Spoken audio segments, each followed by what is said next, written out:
Town Council's YouTube channel. By virtue of attending the meeting, you consent to having your image and audio recorded for this purpose.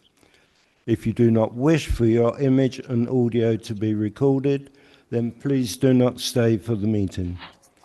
For those in attendance, we're not expecting a fire drill tonight, so if you hear the fire alarm, please head out of the nearest fire exit and congregate at the fire assembly point by the Oakwood Centre at the front of Woodford Park. Thank you. Right. First thing is the Woodley Memorial Recreation Ground charity, and the first item on the agenda are apologies. Thank you, Chair. I have apologies from Councillors Gilder, Horskins, Cheng, Nagra, Jewell, Rowland, Soane and Chadwick, and Councillor Horskins has joined. Thank you.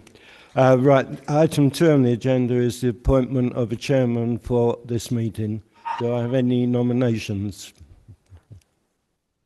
I suggest myself. Do I have a seconder to that? Thank you. Is everyone in agreement with that? No. Right, thank you. Right, we move on then to item 3, which are declarations of interest. Does anyone want to advise of a declaration of interest? No? Sorry, Keith. A late email sent to about a questionnaire. It might be coming up later on to vote on. That's it. Sorry, Kester, could you speak up a bit? Questionnaire to be voted on. It's part of the Stratton Resources option for some consultation. That's really it. I sent an email to Kevin. I don't know if you've received that. I have, yes, that was in relation to Weeble Park. So that will be on full council agenda. Not on this one. This is the Memorial Ground Charity. Okay. On Appendix 4, we have the minutes of the meeting of the 11th of February 2025. I hope everyone's had the opportunity to read those. Do I have any comments at all? Then I will take those minutes as agreed. The final item on the agenda are the policies.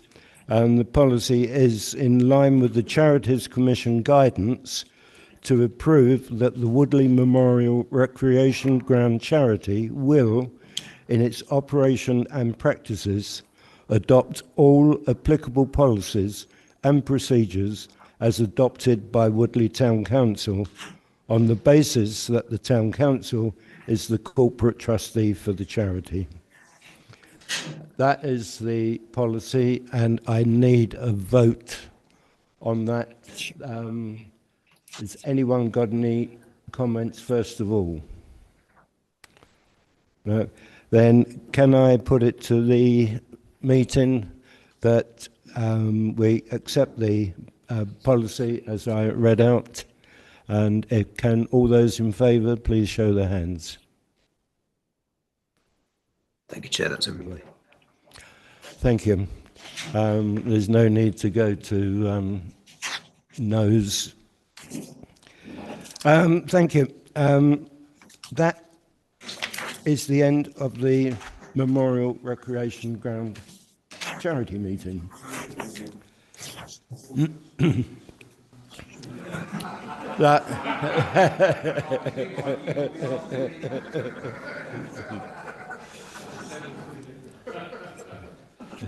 So now that's finished, and that's a record for me for a meeting, 5 minutes. So we're 5 minutes early for the Town Council, so talk amongst yourself for 5 minutes.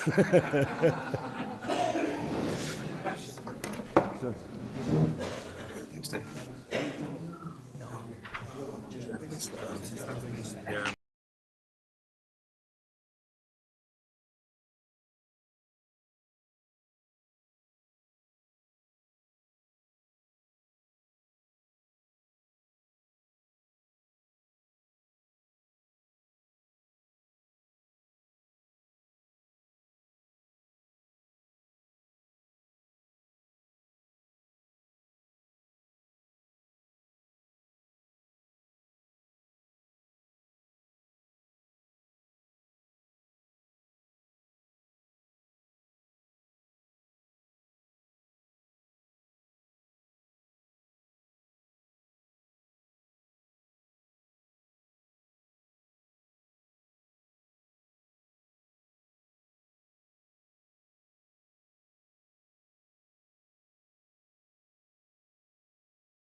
I'm very happy.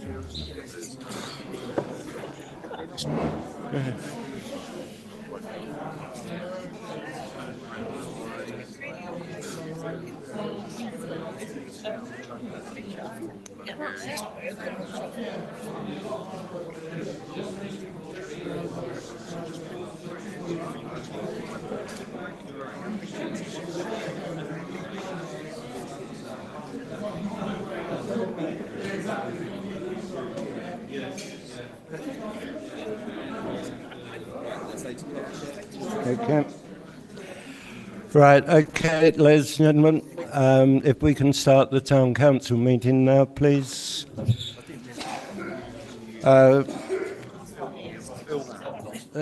Thank you. Prior, can we have a bit quiet, please? Thank you. Prior to meetings of the full council, we hold the town forum, which is an opportunity for members of the public to pose any questions they may have to the council. This is limited to a maximum of 30 minutes. Do any members of the public in attendance have a question they wish to ask? No? Well, I have received a question from a resident, which I promised to read out, and it says, Action Item 73 of the Strategy and Resources Committee, brackets allotments borehole, seems to have made no progress in nearly 2 years.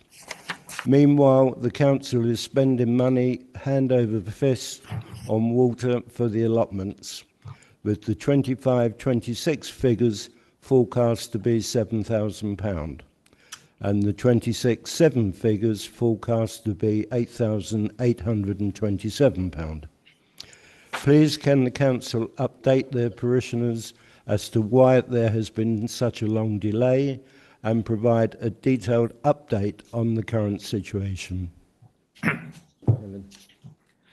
Thank you, Chair. I can provide a response to the question, which will go into the minutes and also be sent to the resident. Over the period, officers have contacted 9 specialist contractors to obtain indicative costs for initial assessments of viability and potential project costs. Indicative estimates received are in the region of £37,500, and a project assessment will be submitted to the Strategy and Resources Committee for consideration of priority and allocation of capital funding. Given the indicative contract value, procurement through a tender process would be required, subject to instruction from the Strategy and Resources Committee. Thank you. Dan. I assume it doesn't include any annual maintenance costs or ongoing costs. That's just for the project itself and the capital. At the moment, that's, yeah. Okay, thank you. I think that's fine. Right. Are there any other questions at all? Then, in the absence of any other questions, we'll move on with the agenda. Prior to the formal agenda items tonight, we welcome Jonathan Walden, Richard Alexander and Becky Franklin from Wokingham Borough Council, who are attending to provide us with some information on family hubs. So I will pass over to you, Richard.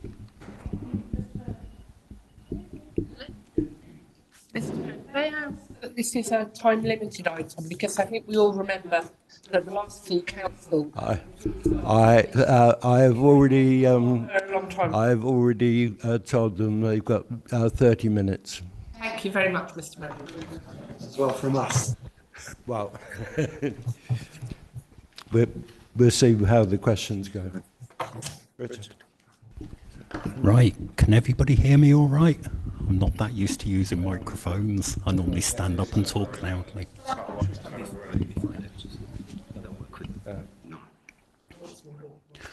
Okay. Do you want to skip past the title slide, Kevin? And skip past that one as well.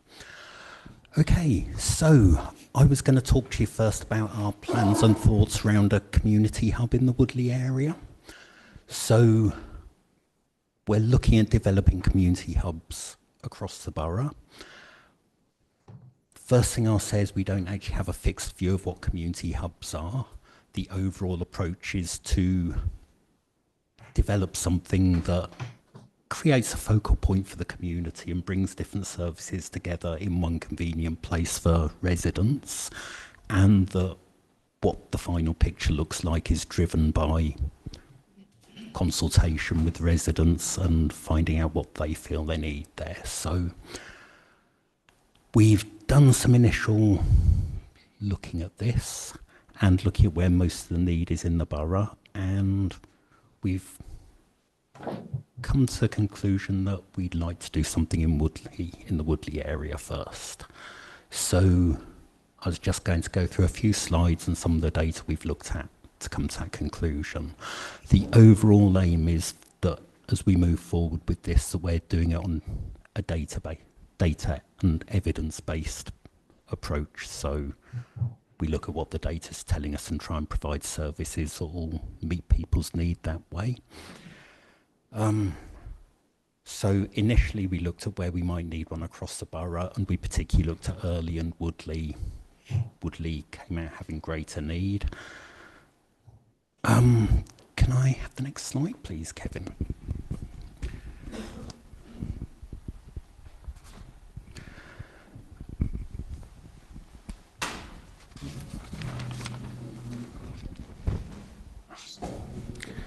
It's all right. So we've had a look, and in the Woodley area, we've identified there's a high level of local need when compared with the rest of the borough. Woodley showing above average deprivation in education, housing, health and employment, and there's significant numbers of unpaid carers in the area. There are also high numbers of families in need of help, and we can see that we've got a larger than average for the borough number of, or a larger than average ageing population, and a larger number of average of under 10s in the area. And we Just to check.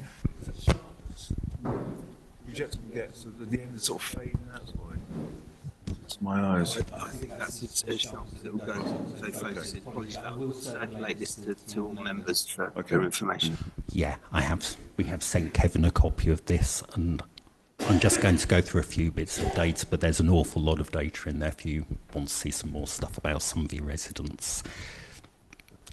So yeah, we know we've got some poverty hotspots, and we know that there could be better local provision.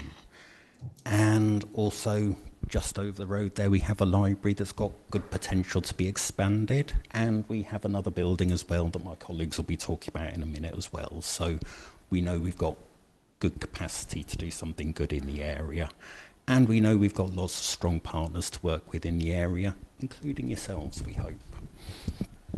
So basically this was just to give you a bit of a look at what we think we've learnt about your population, and to basically just give you an early indication of where we're heading. So if I could have the next slide. And these will be quite quick because I know you said you wanted time limited.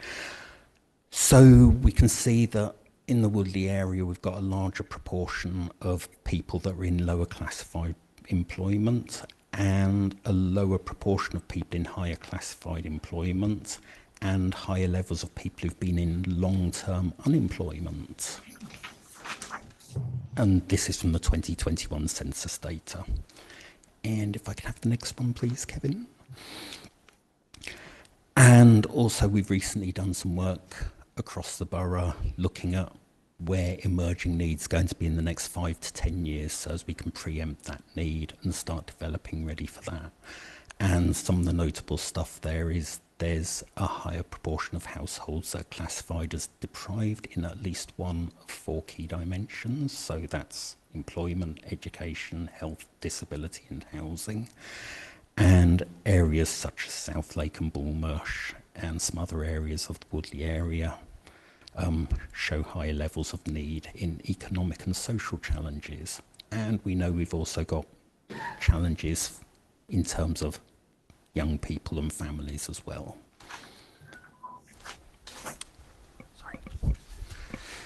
Sorry, I keep dropping things this evening, sorry. And if I could have the next one. And also looking at the 2021 census data, we know that there's a high number of residents that are reporting being in bad health or very bad health. And we've cross-matched that against some of our care system data, and we can see things like higher levels than the borough average in terms of diabetes and hypertension and some other key illnesses. So, Sorry, could you speak up a little? yeah, sorry. I have nearly finished. My colleagues may talk a bit louder than me. So one of the first things we're going to start doing is talking to residents and to key stakeholders to find out what sort of thing they want. So I have included here a list of some of the key stakeholders we've identified. If anybody here can spot anybody we've missed that we ought to talk to, please let me know. Kevin's got my email address. And overall, so we're looking to do this in the library here. And it fits in with our wider aims for libraries, so we're looking to bring more services into them and looking at how they can support reducing health inequalities. And yeah, I think that's it from me, he says clumsily. Thank you. Allow me to introduce myself and Becky. We're here to talk about an agenda linked to the community hubs, adjacent to it, if you like, which is a concept, an idea called family hubs. Becky, you can join me if you like.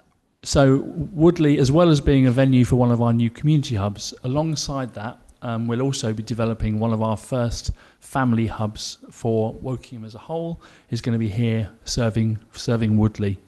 If you can go on to my slides.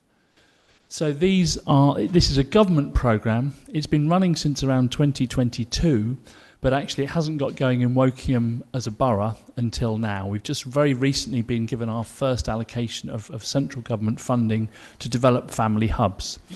So we're, if you like, the last group of local authorities to be given this funding to develop these. It's a way of bringing together services that serve local families into a more joined up and holistic way, to give them one venue they can go to where they know they can get the right support and help they need.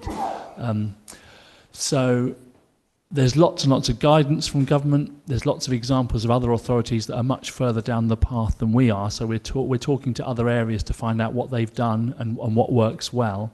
But also, I'd say we're also building on some of our own history and past. Becky, alongside many of the people we're working with, was involved in children's centres. You may well remember the children's centres that we still have 6 children's centres in Wokingham, but the services that they support and provide have become somewhat threadbare, somewhat fragmented, and there's not the level of join up and connectivity between some of those services we think we want to see. And what we're really trying to do is re-establish that way of working in a far more joined up way, so families don't get bounced from pillar to post. I'll go on in a moment to tell you what families tell us about their experience of trying to access support in Wokingham. So although I will talk about buildings, this initiative is not just about buildings, it's about the way we work together. Many families tell us they find it hard to navigate the services. There's lots of support in Wokingham, there's no question about that. But if you're a family, knowing where to turn for that help can be very, very confusing and very complicated. And families are telling us we don't know where to turn. We go to our school, the schools don't necessarily know everything that's available. They go to the GP will know other things, but there's not a really good joined up sense of what's out there. So some families will be lucky enough to get referred in the right direction, others may well be bounced between different services for some time before getting what they need and the help they may need. So this is largely around reconnecting existing services to work together in a more joined up way. The other thing that's happened in Wokingham as elsewhere is we've retreated away from face-to-face contact behind online offers of help. So much of what's available is all very easily accessible if you know your way around the internet and if you know where to look. But that, for some families, does not suit them well. Many of us understand, some people are very good on the internet and find their way, but many, particularly families that are new to Wokingham, don't have those local connections and they want to build. We all need human connection. Human connection is done in the room, face to face. And we really need to, for many families, going through their mobile phones is a way to get support. But for many others, actually, being in the room, meeting people, connecting with people in their localities is very, very important. And we've come to, our families tell us that. They tell us, I don't want to go on the web looking. I want to go into a local centre and know I can find someone there who I can talk to, who can help me. So we're very much about that. Oh, sorry, Kevin, if you go back. And the other thing we've done is retreated behind criteria. So unless you tick certain boxes, you won't necessarily be able to get that help at all. So for some families, they'll have to go for a long referral or assessment process to see what their needs are before they can access help. And again, that can be a real barrier. Some families don't like to present themselves asking for help. And it also generates, to some extent, a level of stigma. So that support can come with a level of stigma. So people don't want to, that gets in the way, if you like. And we want to move away from that. So the services that every family needs at some stage, help that every family likes to be able to access, is available more universally. So you don't have to meet certain thresholds before you get help. You can come and present yourself and know that you're going to get heard, listened to, seen, and have your needs paid attention to. So the aim is that by 2028 we'll be far more joined up. Parents can bring themselves into a centre and say, Becky will give better examples than I will in terms of the kinds of things that bring families in looking for help, that they'll be able to come into a centre and know they're going to get listened to and know they're going to get passed on to the right kind of support. And there'll be more of it. I mean, we do have a lot. Wokingham is actually fairly well served, but it's not well connected up, if you like. So that'll be a more joined up, comprehensive offer of support that every family can access. It's not something we, as the Borough Council, can do single-handedly. We don't have the resources, we don't always have the skills, and we don't always have the relationships. So we are doing this very much as a joined-up partnership approach. We're working very closely with our schools, very closely with our existing children's centres. Here, I mean, I'll talk about the local picture, what that looks like locally in a moment, but working with GPs, primary care providers, and really trying to build up that sort of joined up network of support, because I think all public services have tended to retreat, with resources being a challenge. We've retreated into our own little worlds and we don't speak to each other as much as we ought to. And I think we're trying to get everyone back together, talking, communicating, sharing information and sharing resources to make sure we can all do a better job. So as I say, it's not just about us as a council, it's about us reaching across, and if you like, we're the conductor of a bigger orchestra. We're trying to get everyone playing together in a more joined up and holistic way. If you could move on now, Kevin. I don't know whether to dwell on this now. There are certain values we want to, we're trying to stick to a set of values about how we'll do these things together. This again comes from what families tell us they want to see, not just what we think as a council. So it's very much about communities, not everything being at the centre in Wokingham Town, that this will be community centred out in our localities, so you can get something on your doorstep, you can access that more easily. About integrated and seamless support, I've already said that's about everything being more connected. Relational and trust building. What we found is our relationship with some of our families, even our most vulnerable families, they have to meet certain thresholds. It feels like a tick box exercise. To them, it feels like they're being assessed before they can get the help. We want to build relationships. Relationships are what keep families on track. Relationships are what help families when they're having times of difficulty. Relationships, frankly, is what gets us all through life. And we want to really build on the sense that, in social care, for example, one family or one child could be passed between 4 or 5 different parts of social care, being passed around the system. And they never get the opportunity to build a relationship with their social worker because they might have a number of different ones. We're trying to really limit that and make sure professionals build relationships with families and they stay with that family and take them through that journey of support. And that we're more focused on the relationship is the mechanism by which you achieve these good things, not procedures, not criteria. It's got to be built on human relationships, and that the whole across the council, across children's services, we're far more focused on how we use those relationships, how we use relationships as the means to an end, if you like. We're up against the time limit, so I won't talk through it. But those are the important sort of values we're trying to underpin. This, as I say, this is not only about early years. This is about the whole family. So family hubs will serve children from the age of 0 up to the age of 18. If they have disabilities or special needs, right up to the age of 25. So that won't all happen in one base, but across the patch, we'll be able to provide access to that to support everything from early help. Adult education is very important. Youth services are very important. I know as I understand it as a council, you're very interested in the youth offer, youth provision, local provision for young people and children. So it's not just about young children, it's about children right through their journey. And I mean, in effect, anything a family needs should be around that family of services that are working together. We can move on now, please, Kevin. So, in terms of our timetable, we're going at a faster pace than the community hubs because this is a high priority flagship government initiative, and we are expected to deliver in a fairly short time frame. So by January to come, we have to identify where we're going to have our family hubs, and one of those will be our flagship, I'd say, is here at Ambleside Children's Centre. I'm sure you'll be familiar with it, just around the corner from the library. That will be one of our flagships. It doesn't only serve Woodley, it'll be the sort of centre for the whole of the north of the sort of Wokingham borough right up to Twyford and so on. But our initial focus is Woodley town itself. I think we have to get things right here before we take that out any more widely. We have to be delivering a wide range of parent support and support for families in their own homes by April. We have to launch some of those new services. And there's a particular focus on ensuring children preschool are ready for school. That as they arrive at school, they've got some of the basics in place, and that they're able to relate to their peers. That they have some.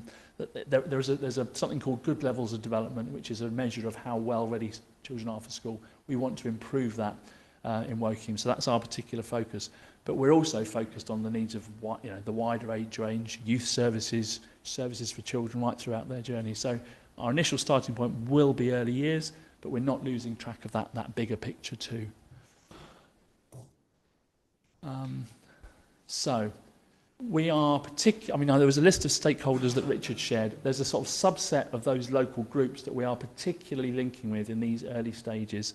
And I mean, Becky, you might want to say a bit more about who you're particularly working with at the moment in terms of that starting point around Ambleside. Yeah, I've just started working at Ambleside Centre, where we've got the Ambleside Children's Centre within, because I don't know if many of you know what Ambleside offers in terms of the centre, but it's a nursery for babies up to before children start school. But there's a children's centre within the Ambleside Centre. I think years ago it would have been very well known, and the library and all the surrounding support services would be linking in with the Children's Centre. But as Jonathan said, that programme kind of changed over time, and now we're coming back, and I think it's a great thing. It's a great thing to bring people back together, to help families to connect. And I think the word connect is probably the strongest word I can use today about family hubs, in that we want to try and bring families into our hubs so that they can access any support in that journey through being a parent up until their children are adults. So, for instance, at the moment, we have the health visiting team working from Ambleside Children's Centre. We are talking to the midwives as well, because we'd like to bring in the midwifery services so we can do some antenatal support, but we've got to work on a few things yet to make that workable. We've just started with the new birth registrars. Ambleside parents, when they have new babies, well, Woodley parents, they can now register the birth of their baby at Ambleside Centre. So, as you can see, we're kind of starting at that new birth, pre-birth, and looking at all the services that parents might need right from that stage of before they've had their baby. And a lot of centres work like that already. But I suppose we're looking at that whole age range so we can bring all the services in that mean something to parents and help them when they need it. Because we all need help as parents, don't we? I don't think anybody goes through parenthood without needing some kind of support. So, yeah, so we've got midwifery, health visitors, the library as well. I've been talking to Claire and to Richard. And actually, I was really shocked that Claire told me that some parents don't even know where the children's centre is. She has to tell them where it is, and it's literally around the corner. So there's a lot of work to be done in terms of bringing parents back in through the door. And I'm also going to be working with Beechwood School, which is right next door, so that we can look at the children who are at nursery, who then may well go to Beechwood, and we're going to be helping those children to be school ready by delivering a lot more programs where children can learn through play. But as Jonathan said, we're talking a lot about early years, but this is actually about children. And children, you know, they have young lives too. So I certainly would love to hear from anybody who's interested in the youth offer side of support, because we want to look at that obviously as well. But the early years is where we're starting. And there'll be a team of staff at Ambleside Centre at some point next year, early next year, where they will be going out into the community and connecting with people again and with families. So yeah, just watch this space, and if anybody wants to contact me, I work at Woking Borough Council, Becky Franklin. I'm easily contactable. So yeah, if you've got any ideas or would like to just sit down and talk to me about any ideas you have, please do get in contact. In some ways, probably we covered what the remaining slides are. What I'd say is I know that you as a group have been very interested in the provision for young people. Oh, sorry. I thought I was loud enough, perhaps not. I'm aware that you as a town council have put funding into the HAF programme. The HAF programme is a out of school activity. I mean, I probably don't need to tell you because you've supported it, but I think there'll be more opportunities to do things like we see HAF as part of our sort of family of support, if you like, part of that wider range of support. And knowing that you've put money into that tells me everything I need to know about your values and what you're trying to see more of. Similarly, I know there are discussions underway across the whole of Woking Borough about youth provision, and I think the town councils are working together. But if you have any thoughts or ideas or want to explore options, don't hesitate to get in touch with us directly if you think that'd be useful. Part of the early help team that Becky has just come out of have got a really excellent D&E service. They provide the Duke of Edinburgh award schemes for children who may not be thriving in school as much, but are getting access to other types of support. We'd love to make more use of that. There's some really skilled practitioners in that team. We think there's more we could do with that team. So if you have thoughts or ideas that are things you want to trial in Woodley or try out here, just bear in mind that we may well be able to link you up with excellent services that are out there and bring some of those into the local area. Sorry, one thing I forgot to mention, and something that you could perhaps talk to your friends, family about, is volunteering, because we're looking to recruit and have a team of volunteers working with us as well. I've already had a health visitor actually who's due to retire, and she came and spoke to me at Ambleside and said, Becky, I'd like to give something back. I'm retiring, but I'd really like to still help the community. And she said, can I be a volunteer for you? And I said, absolutely, she's top of my list. So, if you know anybody who would like to volunteer in a children's centre, because it's such a rewarding, it's such rewarding work when you work with children as well. So if any of you, have an interest, or you may well have had a career as well, you may have careers working with children, please do let me know, because we're looking to also have some volunteers. Thank you. We're seeing that element of volunteering as one of the key pillars that's going to make this whole programme really work well. Wokingham's not. We've got lots and lots of very committed people. We want to give them the opportunity to come back and volunteer. And we think volunteering of and with and for parents will be really quite a major aspect of this programme. So again, if you have thoughts about helping us with that or identifying a local volunteering, we're still putting that programme together. But again, it's the kind of thing I think there are certain things we will be able to do very effectively if we do it together. I think that might be well be one of them. So what we'd say is we welcome your ideas and thoughts and proposals. If there's things you think we can do with you or more effectively, or ideas you may want to explore, we may be able to help with, don't hesitate. We really see you as key partners in this. And what we're trying to do is re-establish some there's really good community here, but we want to really sort of galvanise that and bring the services together to make our support more effective and more joined up. Thank you. And happy to take any questions. Yep. Thank you so much for that. I can allow 5 minutes for questions. Keith? Thank you. So, volunteering, contact a guy called Ronnie Goodbury. He set up pre-COVID a Facebook group. At the peak, we had over 1,500 volunteers. It is still going, so you can get the details. So that's Fantastic. that. Great. That's precisely what that group was set up for volunteering. Excellent. Okay, secondly, that last slide, key stakeholders. I think you had something that was seriously missing because everybody on that slide were providers. There isn't a consumer on there at all. You know, and I agree. the last thing you want to do is create something that's great in officers and civil servants' minds, but doesn't fit people. So what I would suggest potentially that you add this town council onto the key stakeholders as that avenue. Because you've got 25 councillors here covering the whole of Woodley. No, you've got library in there, but not anybody representing the consumer. I totally recognise that, and that was, if you like, our starting point where we are now. But we both, myself and Becky, both recognise that we need to get people who are using the service involved in the governance of it, and we're having a steering group, including parents who use the service, helping decide what we do there. I couldn't agree more, and certainly would welcome you as key partners in establishing that. I'd like to. Well, Because I want to be quick. Is oh God, what was it? Gone. It'll come back in a minute. Juliet. We've got some people on the. So I'm thrilled that you're doing this. So this is my job. So I'm a convener in Buckinghamshire. We have 3 community wellbeing hubs going. Obviously, Buckinghamshire was one of the first to go with the children's hubs. I'm really, really happy to help in any way I can. I'll leave my card with one of you so that you can contact me.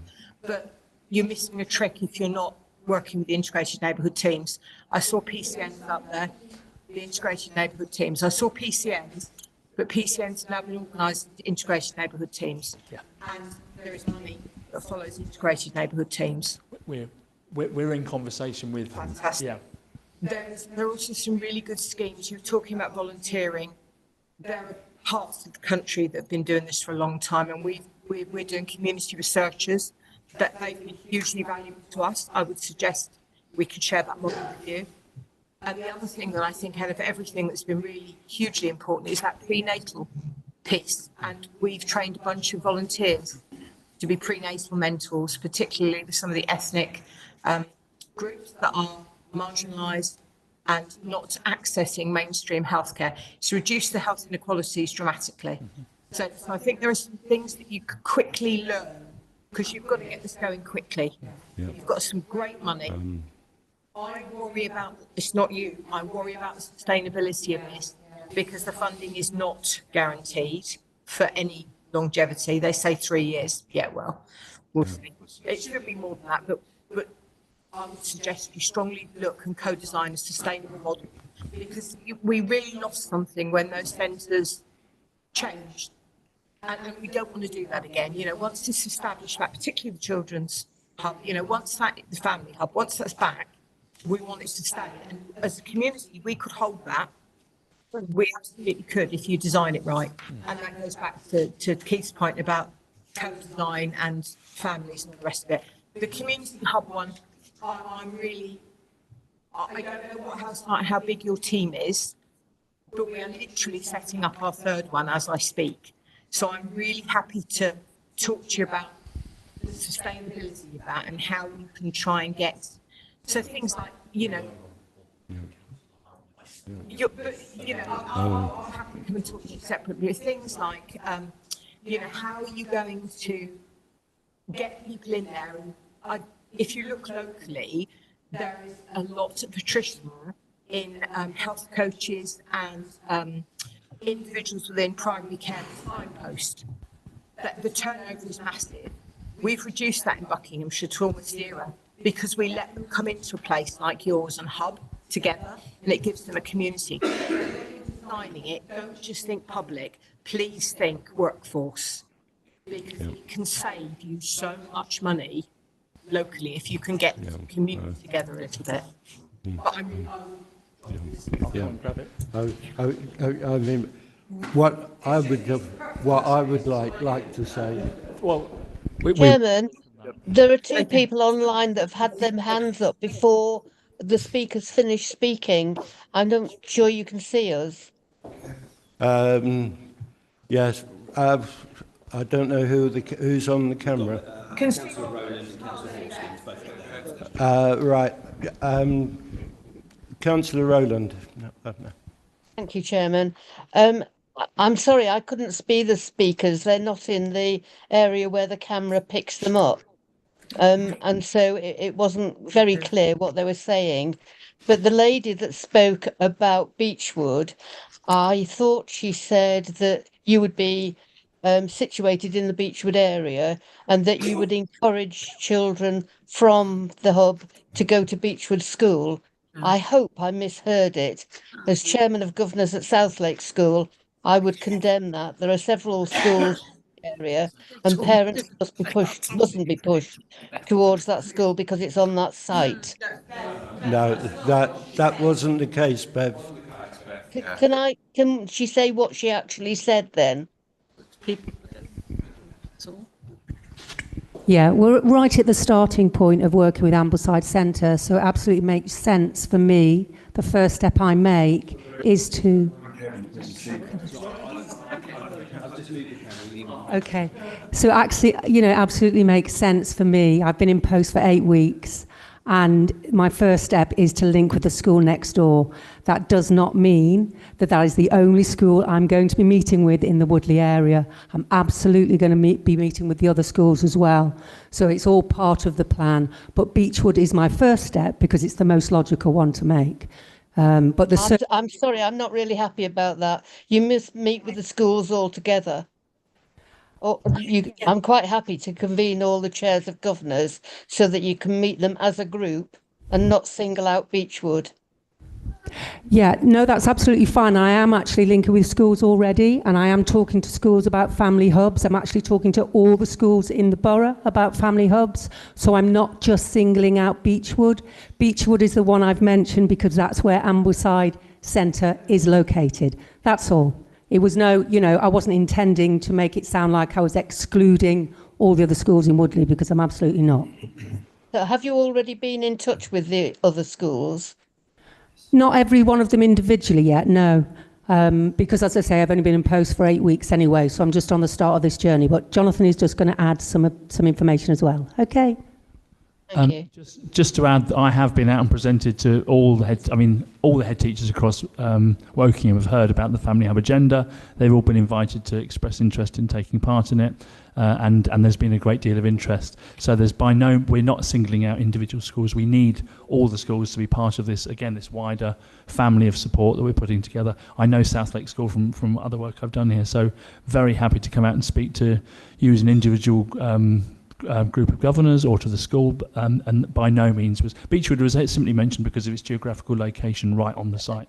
That's fine. Yeah, I am a Wokingham Borough Councillor, so feel free to contact me. Happy to do that. I will do. Thank you. Councillor Hoskins, you wanted to. Thank you, David. My arm was hurting then. I've just got a couple of points. Firstly, I always thought the Ambleside Centre was a nursery school. I didn't realise it was the Ambleside Centre, so perhaps that communication does need to be got out further. Interesting what the lady was saying about old people and how they don't like doing things online. A lot of my constituents in the ward that I represent of a more elderly demographic, and they found it really frustrating when Wokingham does these surveys and they have to open accounts and do all those sort of things online. So I hope there'll be provision for them to go to this hub and actually then complete those surveys there, hopefully with technical help. And my final point is the birth registration at Ambleside, or the hub. I forget which we said now. This is great, but there's not many children born in Wokingham.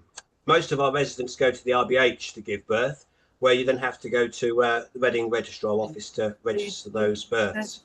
would that change that you can register a birth born out of the borough at the centre? Thank you. Yes, they're going to deal with registration. I don't know if just tell me if I'm not understanding your question, but the birth registration opportunity at Ambleside is really to make it more convenient for people living in Woodley to actually pop into Ambleside Centre to register their birth rather than having to go into Reading.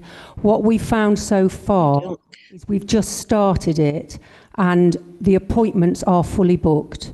They're booked in advance, and parents have been telling us that it's really well received. They're really relieved that they can actually access birth registrations at their local centre. So at the moment, the feedback is positive, but you know, that's what it's showing us so far. But it started in late October that it started, and it's been going very well so far.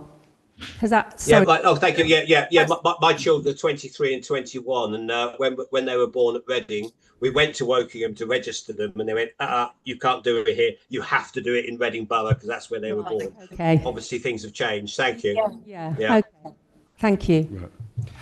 Well, Keith, you. Just very quickly, you mentioned youth services. You mentioned that we're investing in it.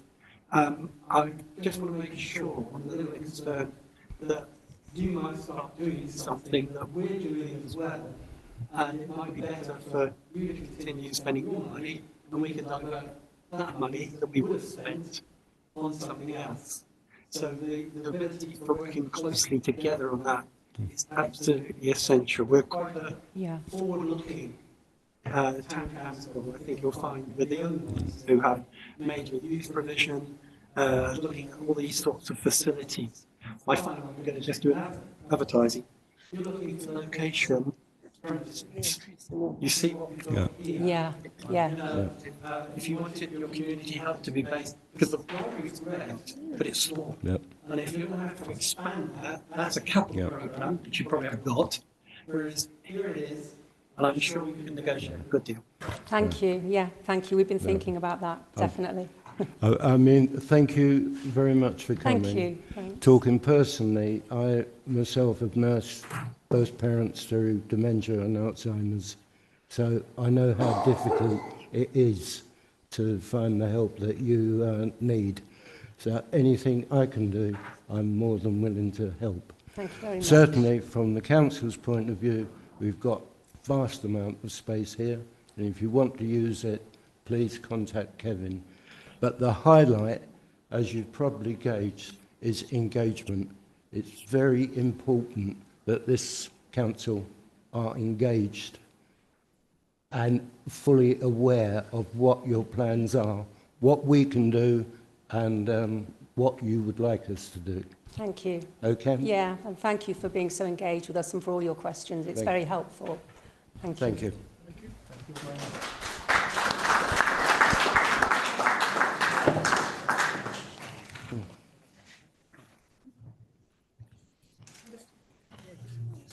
Mr. Mayor, could I formally request that when there are screen slides, a slideshow, a PDF, we receive these in advance of the meeting, because I think we found at this one and the previous one, it's quite difficult to read. And if we could all take them in and prepare our questions, we could all get even more out of that. Yeah. Here. Even a better projector. Before leaving, we're happy to come back and have a conversation, go into more detail. If you help us set the agenda, because I'm particularly interested, we can come back and go into more detail on any of the subjects we covered. More than happy to do that. I'm also a borough councillor. I'm looking forward to the borough councillor meeting that you mentioned you'll be having to consult with us. Right. Thank you. Thank you.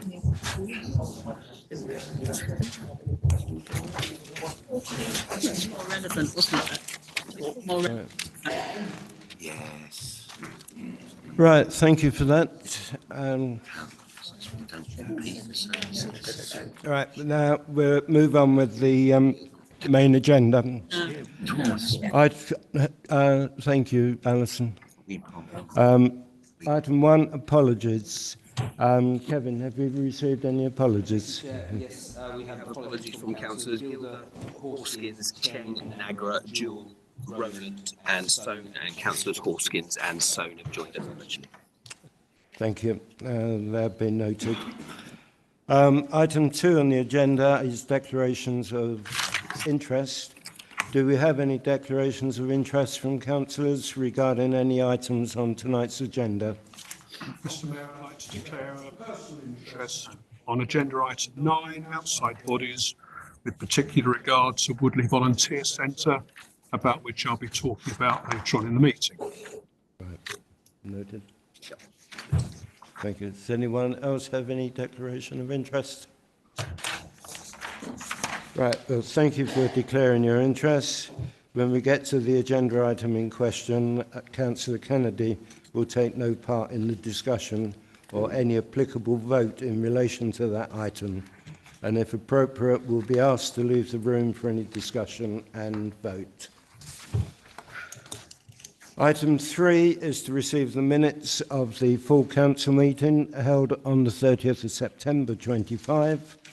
The minutes were included with this agenda and can be seen on page 5 of that agenda. Are there any questions or comments regarding these, please? Councillor Taylor. It's just on minute 43, we talked a little bit about the information we were going to get on the earmark reserved report, and it's, you know, we can put it on the action list, but I'm just thinking, given that we've got the special meeting coming up to review budgets and what have you, it'd be really helpful if those things that we discussed and agreed there could be included in. Definitely. Thank you. Right. Any other comments on the minutes? No, then assuming we're happy with these, can we please move to a vote on accepting these minutes as a true and correct record? Can all those in favour please raise their hands?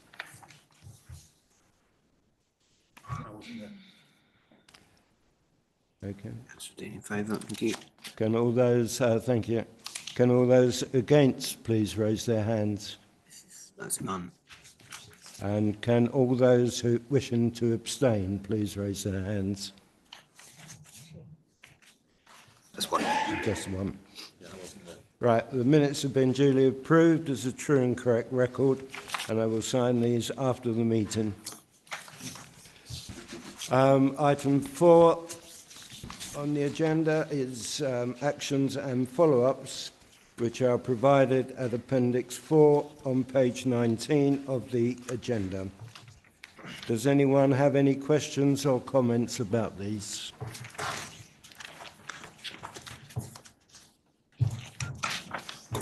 No. Then if no one has any comments, we'll move on to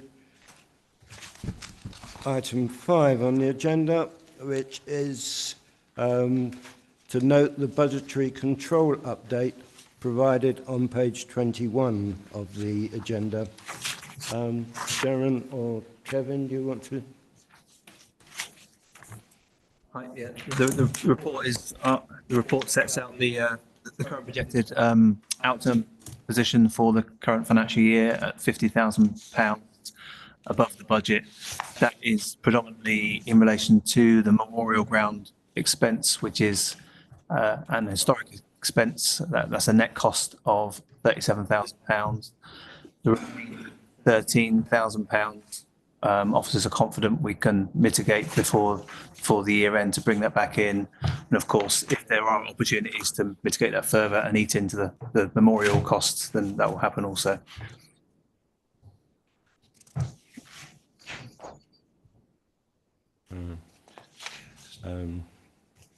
Anyone got any comments? No. Then item 5B is simply to note the council's authorised bank signatories have checked and signed the council's bank reconciliations up to and including the 31st of October 25. Item 6 is to receive the minutes of the committee meetings which have taken place since our last full council meeting. Can I please ask, or Councillor Soane isn't here, Councillor Sartorel, to present the minutes of the Planning and Community meeting which took place on the 21st of October 25, as set out on page 23 of the agenda.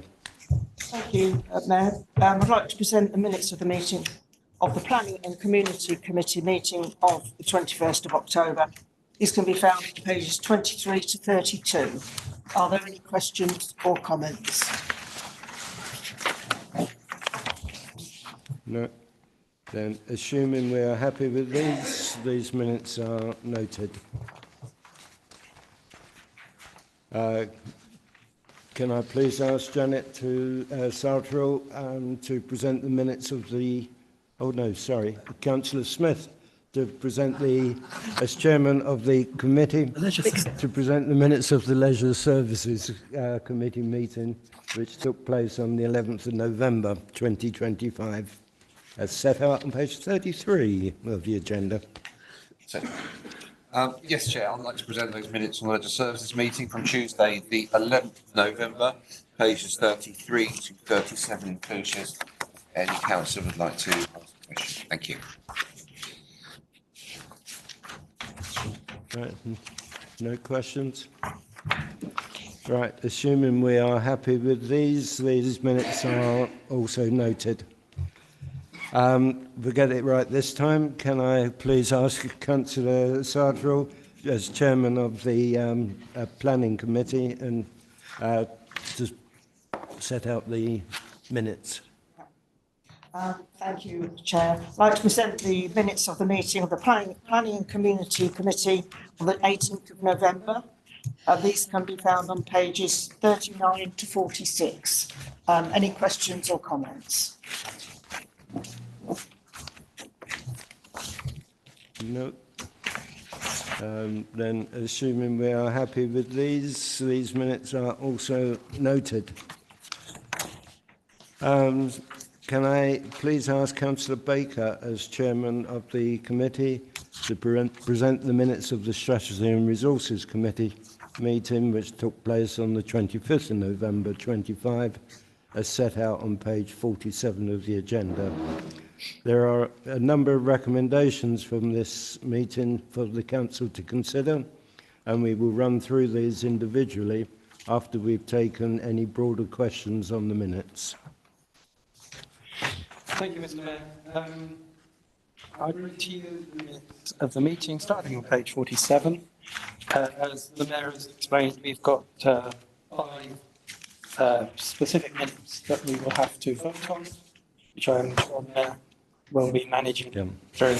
So if there's any general questions on the minutes, please ask them. Councillor Kennedy. Thank you, Mr. Mayor. Could the chairman give an update on the precept consultation that took place on Saturday? It wasn't necessarily a precept, it was a town meeting to get people's views.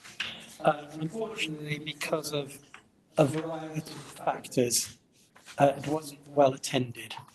There were 3 people there, one from Early, who came because they're a candidate for the upcoming elections in May. There was standby there as well, and one other who came and had a passion plea to say, please put it up, stop complaining, let's get it going, and then had to go and pick up his grant. So, was it a success? No. Was it the right thing to do? Yes. Could we have managed it better? Absolutely yes. And Dan Clark and I have talked over some of the issues about this, because I'm sure it's probably going to be a regular event. I think it should be a regular event to make sure this doesn't happen. And some of the things we're actually talking about, including what sort of incentives. So if we said, jokingly, we're going to increase the precept by 1,000%, would that get a lot of people to come? Yes, looking outside the box because we have to find a way of getting residents here. We've got the same issue as the annual meeting, the annual town meeting, trying to get people in. So if any councillor's got some good ideas on how to do that, please feed them into Kevin because we need them. It's a critical consultation one. Yeah. Thank you. Thank you. Councillor Taylor. Yeah, I've got a couple of sort of technical questions, if you like. On minute 19, we referenced RPI. Do we use RPI or do we use CPI? Because I think CPI is used everywhere else. We've always used RPI. Right, okay. Because government tend to use CPI, but query. And the other thing is on 22.2, SNR ratified the increase in the allotment fees that Leisure had sent forward. And I understand that we have to give allotment holders a year's notice, don't we, when we're going to change things. But given that we've sort of parked some of the capital expenditure proposals and pending further discussion on the budget, so that's an output. Allotment fees will be an input. Are these now set in stone or are they up for grabs in that discussion? They would be going forwards. The decision was made to remove those rents for tonight. Yeah.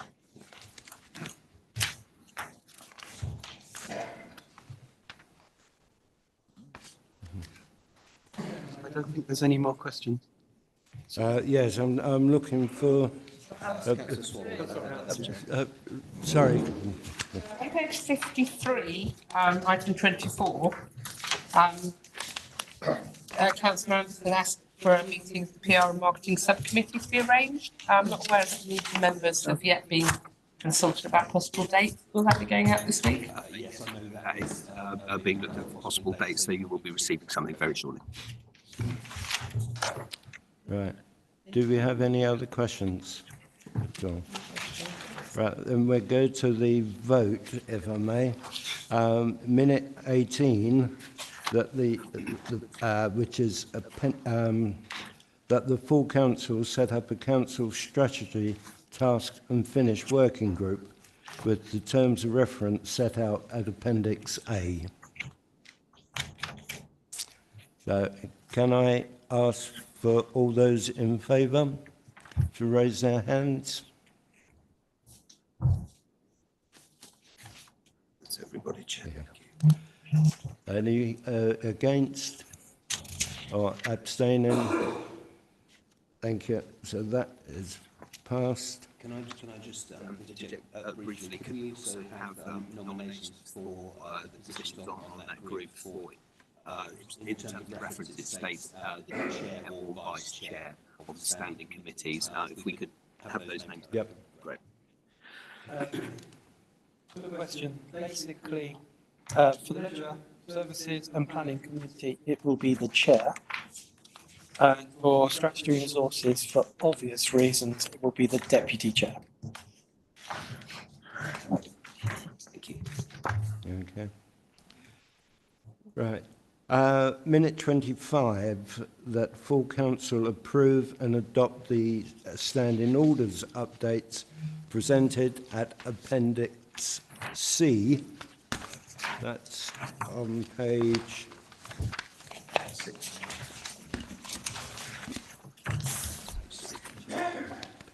60.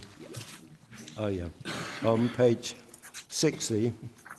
And we'll take this one as well, that the full council approve and adopt the financial regulations updates presented at Appendix D. So can all those in favour please raise your hands?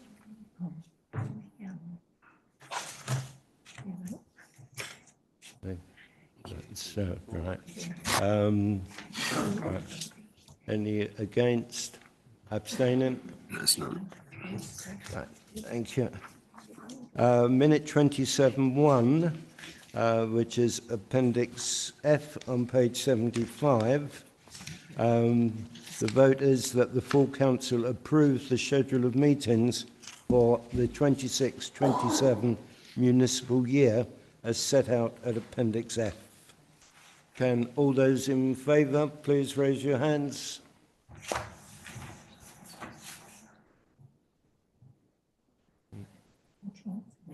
That's everyone. Yeah. Okay.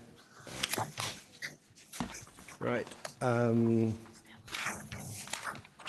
Minute 27.2, that the full council consider bringing forward the start time of council meetings from the 26-27 municipal year with a recommendation of starting at 7:30. Can I ask for a vote? All those in favour, please.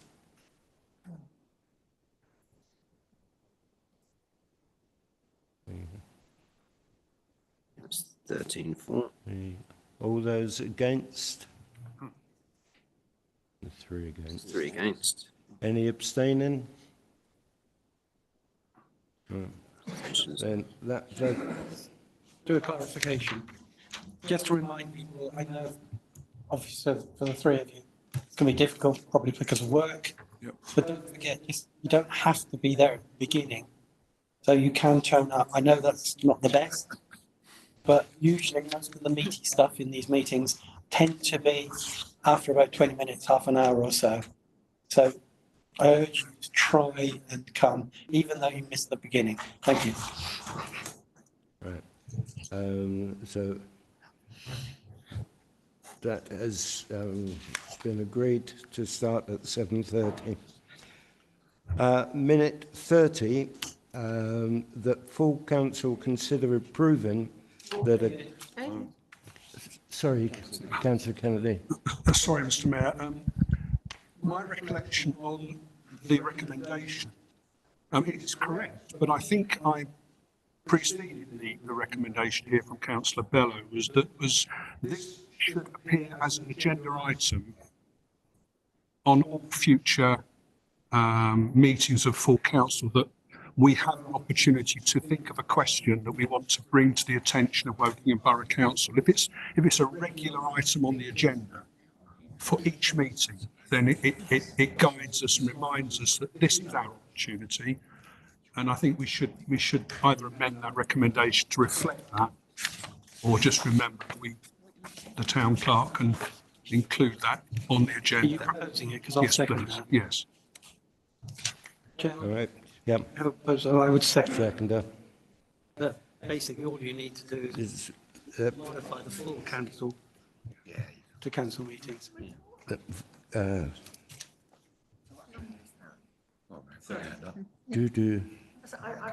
So would someone like to read out what they want for the proposal?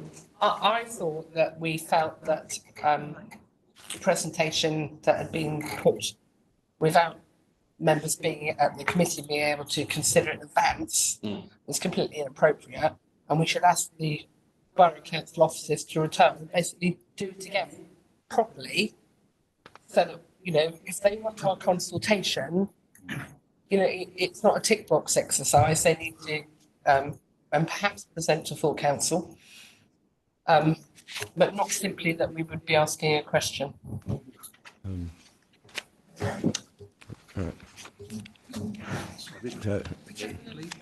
Mary.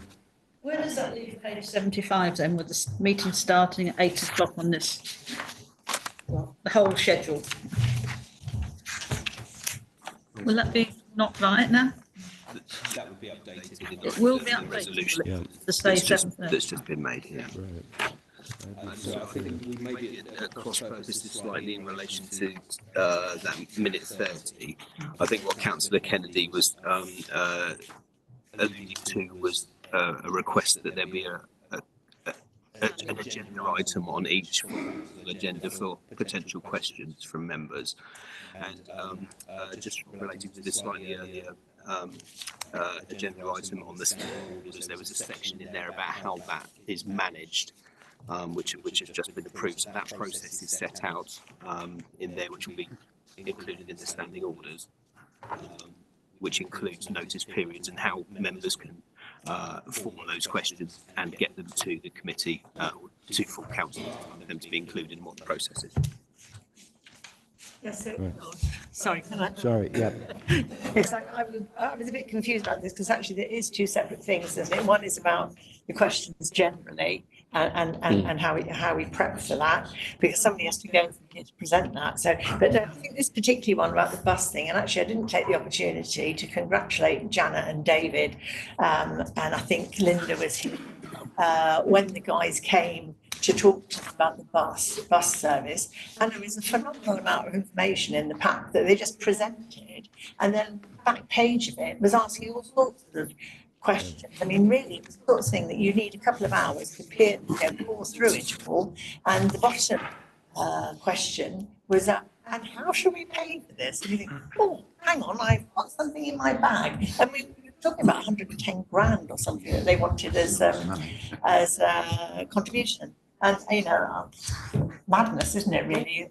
It is a box ticking exercise that, well, they were consulted. They didn't have time to read it, digest it, or come to an opinion, but they were consulted. And it's kind of not helpful to us, but it's not helpful to them either.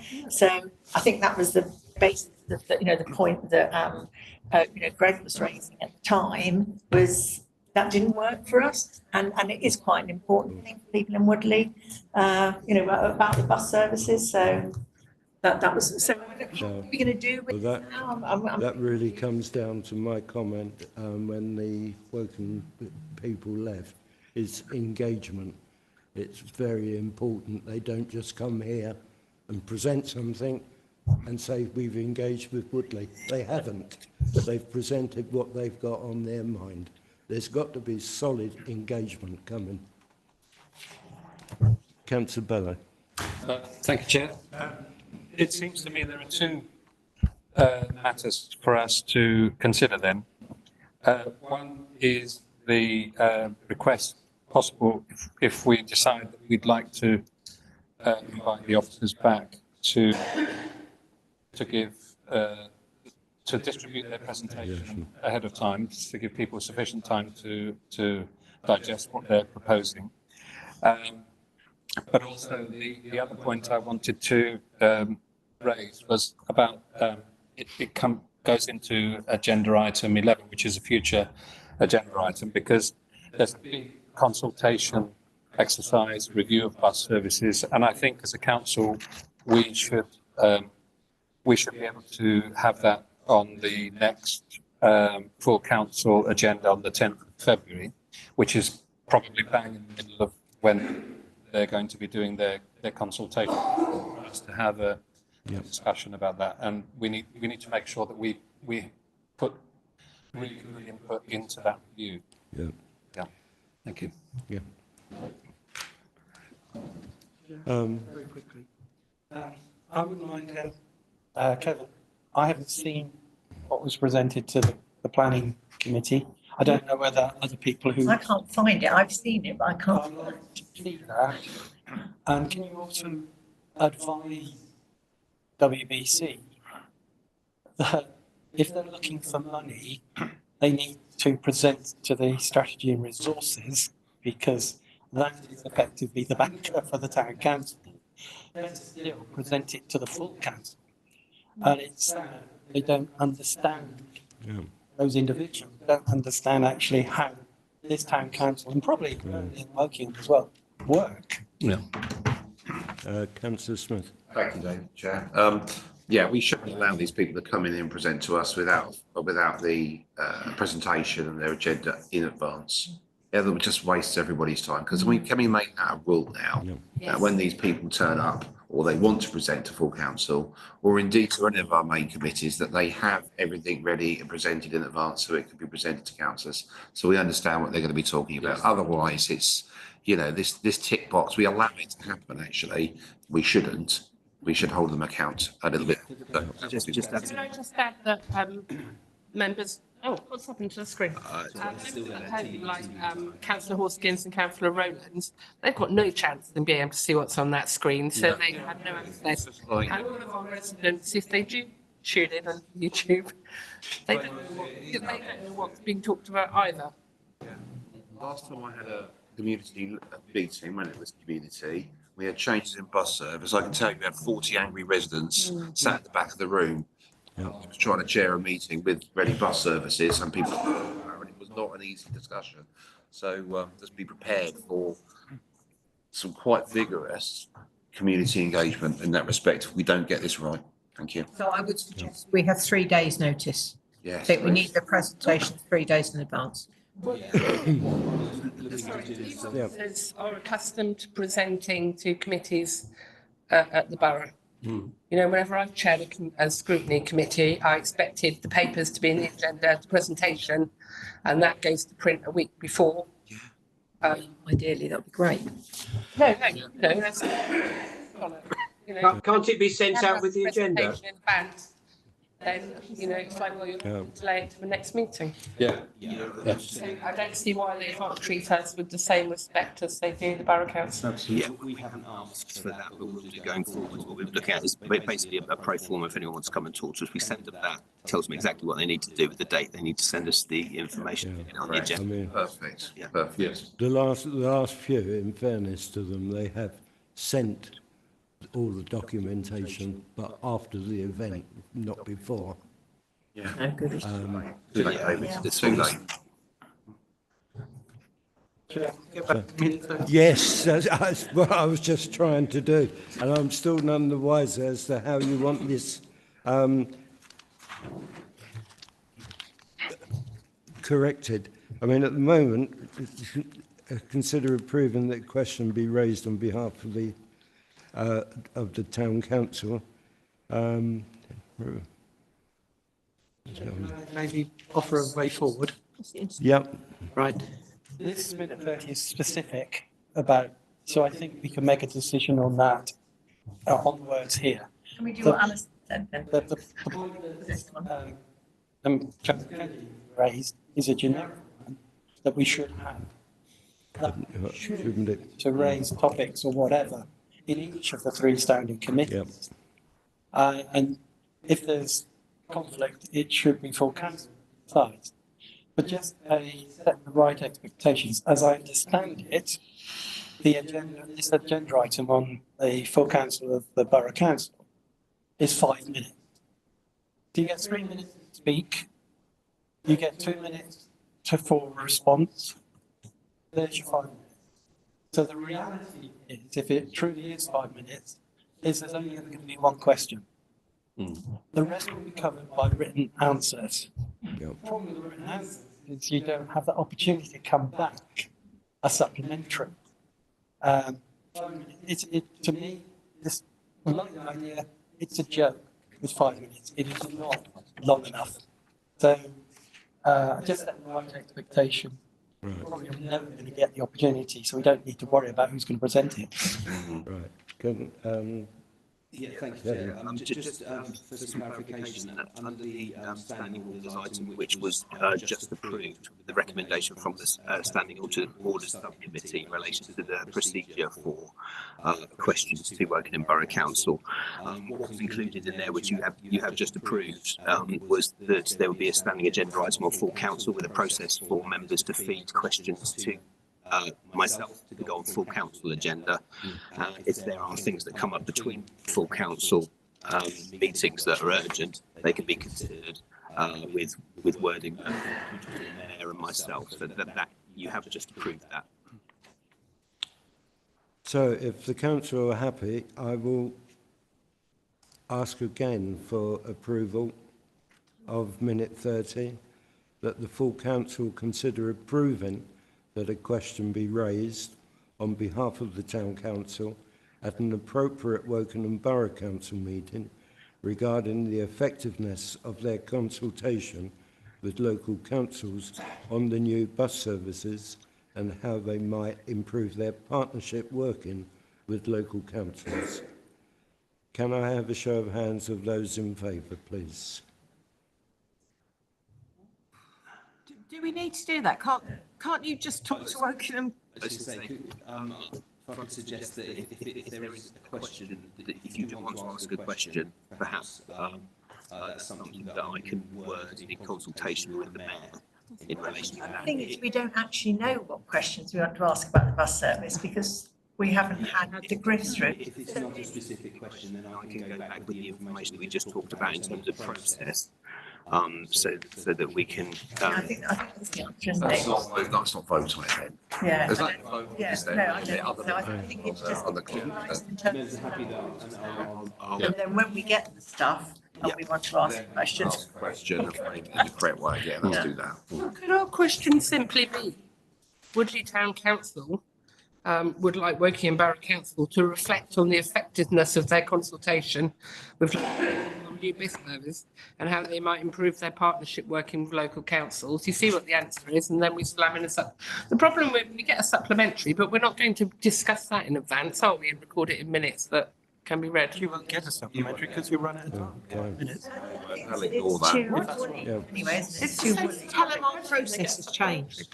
Yeah, just, yeah, I think this, the question's irrelevant now, and we just write to them and say, this is, if you want to come and consult with us, these are our rules.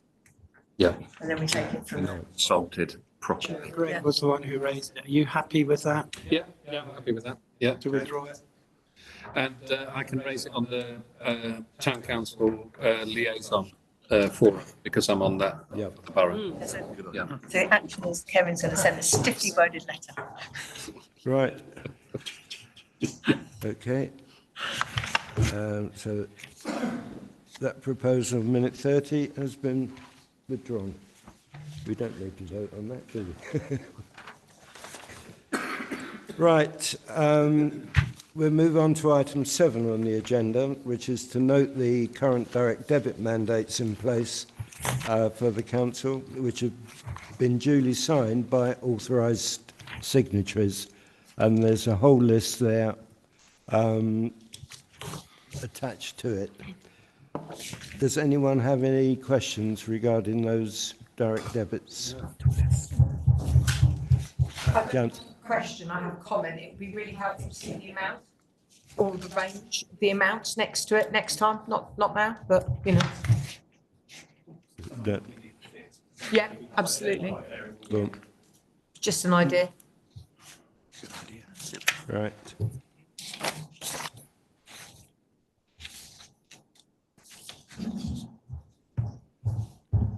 Right. So item 8 on the agenda is to receive a statement from the leader of the council. Councillor Baker, would you like to make a statement? I don't actually have anything written. First of all, I'd like to thank all the SNL members. We had a very difficult meeting last Tuesday, reflecting on the financial position.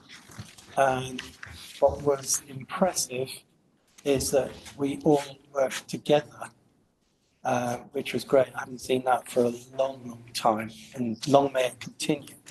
The net result of that was to set up a framework because the office needs to guide, because there's so many areas we need to say what's good, what's bad, what's important, what's not important, etc. Within the overall scope of what money is available. So we've got a meeting, another meeting, which is a dedicated SNR meeting exclusively on the budget. I think from memory, that's the first time we've done such a thing.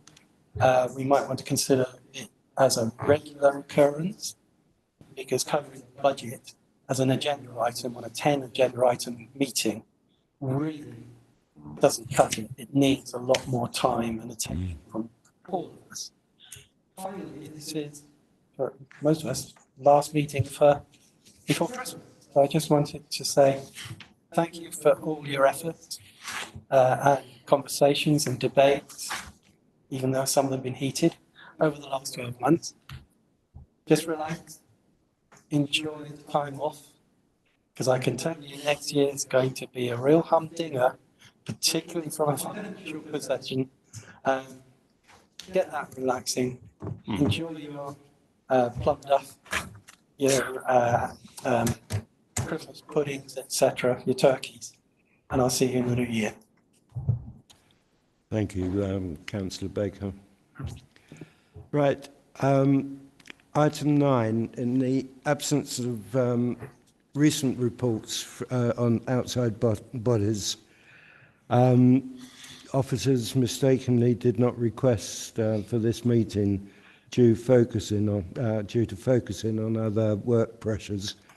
Item 9 is to receive any verbal reports from Town Council representatives on outside bodies. Does anyone here wish to provide a report? Councillor Kennedy. Yes, Mr. Mayor. I attended 3 outside bodies since the last full council. I'll try. The 25th of September, I attended a meeting of the Woodley Volunteer Centre Management Committee. Members were pleased to know that a new safeguarding policy has been sent to all drivers, that we have received the Woking Borough Council grant of £1,250, that the grant that the Town Council gave the Volunteer Centre has been applied for advertising, and an advert went into Round and About, and that has generated 3 new drivers, which is good. The office has been very busy since September with COVID and flu jab appointments, and if anyone is keen to help, there is a need for a new volunteer in the office, which operates on Monday, Wednesday and Friday from 10 till 12. So if there is anybody who gives some time to manage the telephones, that would be brilliant. Meanwhile, and finally, the office is in need of a new computer and a new chair, and will be making an application to the Town Council for a grant. That concludes my report on the Woodley Volunteer Centre. Does anyone else have outside report? I've got 2 others, sorry. Yeah, well, I'll do one of mine first. Okay, the Robert Palmer Almshouses. We're really moving forward, bringing it into the 21st century. I've completed and got approved full risk assessments for the houses, and I'm working halfway through a disaster management plan, because last year we did have a major flood. It's high up, so it wasn't the river flood, it was torrential rain, and leaves in the drains just put a surge of water up down Pearson Road, which went straight through the centre, and carpets had to be replaced in all the flats. So that's basically it. Their meetings always come 2 days after full council, so I've got one coming up. I'll let you do number 2 now then. I attended a meeting with the Parish Liaison Forum with Woking Borough Council the 27th of October. An interesting meeting. I do find it very interesting. The leader of the council reminded us of the opportunity to raise questions to the executive, and we've covered that in our agenda today. He also mentioned about the Speed Watch campaign, so watch that space. We've given an update on the community governance review. Essentially, we've already discussed this at this council. There's very little change in Woodley. And obviously the review it's a whole year process, so we should be seeing the results of this in the new year. We were then given a transport update by an Adrian Butteridge. It's very interesting. The key points I took out of it was that if we have any issues related to signing and lining or anything to do with the highways, we've got to get these, we've got to fill out the website. You know, that's the way to do it. We've got to keep banging on about that. That seems to be the most important thing that we need to tell our residents. If they do have issues, they've got to go onto the website and fill out the form. We talked about community transport schemes. We've already heard from Councillor Bello about the problems at Twyford Station, parking, bus and capacity, and a report on road safety concerns was given. And finally, future agenda items, 20 miles per hour speed limits in towns and parishes. Ooh, watch that one. And the financial pressures that Woking Borough Council is under. Shall I continue with my final report? Yep. The final report is to report on a meeting of the Buckinghamshire Association of Local Councils annual general meeting on the 13th of November. Well, what can I say? I drove all the way to Shore House, which is in Newbury. It is. The pouring rain. Attended a meeting. The layout was very similar to this, but there was hardly anywhere to get behind the person who was sat here, and the refreshments were in another room over there, so it was almost impossible to get the refreshments. We had a very interesting speech by Jonathan Owen, who happens to be the National Association of Local Councils Chief Executive Officer. He reported the death of Councillor Keith Stevens, the chairman of the National Association of Local Councils. Very sad to hear about that. The meeting then was very robotic in that they went through each agenda item, looking at previous minutes, the NALC executive to review the constitution, the annual report. How wonderful we've been! You know, it's all backslapping and very little else, nothing of substance.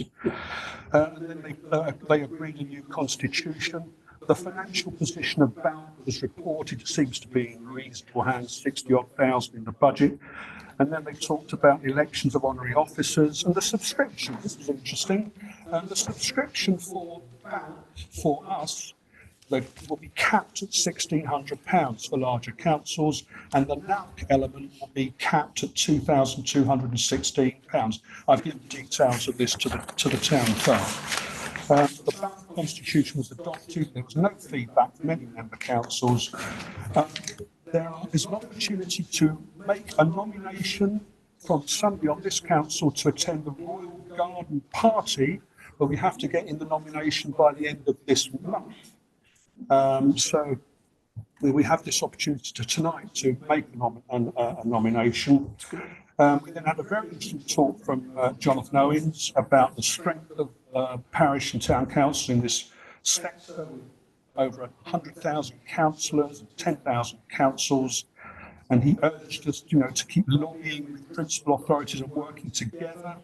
He mentioned Cornwall is a good example where there is a unitary authority, and the parish and town councils are very keen to work strategically with them, and we've got a very strong voice there. Good governance needs to be in place. We need to encourage more people to stand for election, and we need to shout loudly about our successes. And why don't we do that on our website and in our press releases? And then the chairman's going to close the meeting, and I stood up and said, this is our meeting. It had 24 member councils there, and there wasn't a single opportunity to ask questions of the executive. And after much blustering, he said, yes, well, what did you want to raise? Of course, I was then given the opportunity to raise the question about youth funding and what was out and about going to do about it. The chairman of NALC gave a good example. There is opportunities on the NALC website, good practice models, and Thatcham Town Council charity status. So there is good, but that, my interjection enabled the whole meeting to suddenly think, oh, I've got a problem. I've got problems about clean road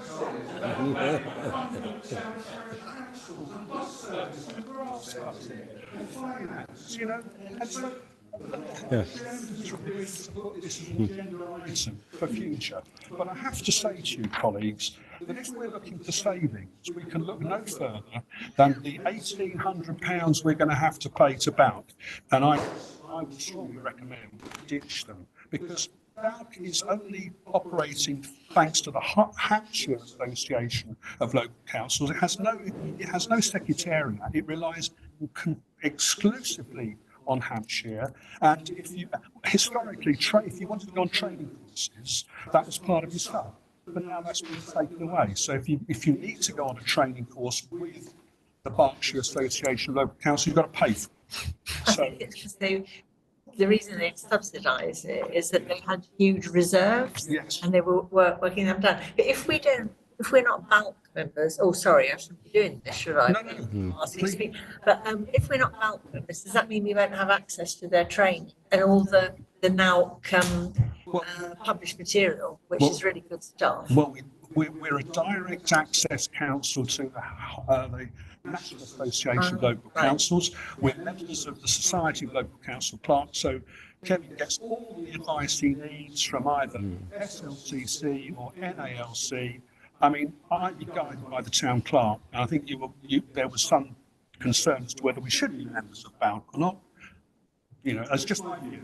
It's just my view, and if the council wants to continue, so be it. But you're going to have to pay for your training in future.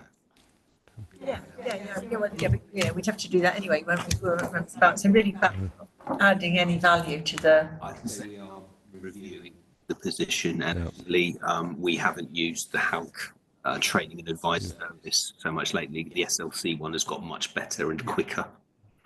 So there's been less.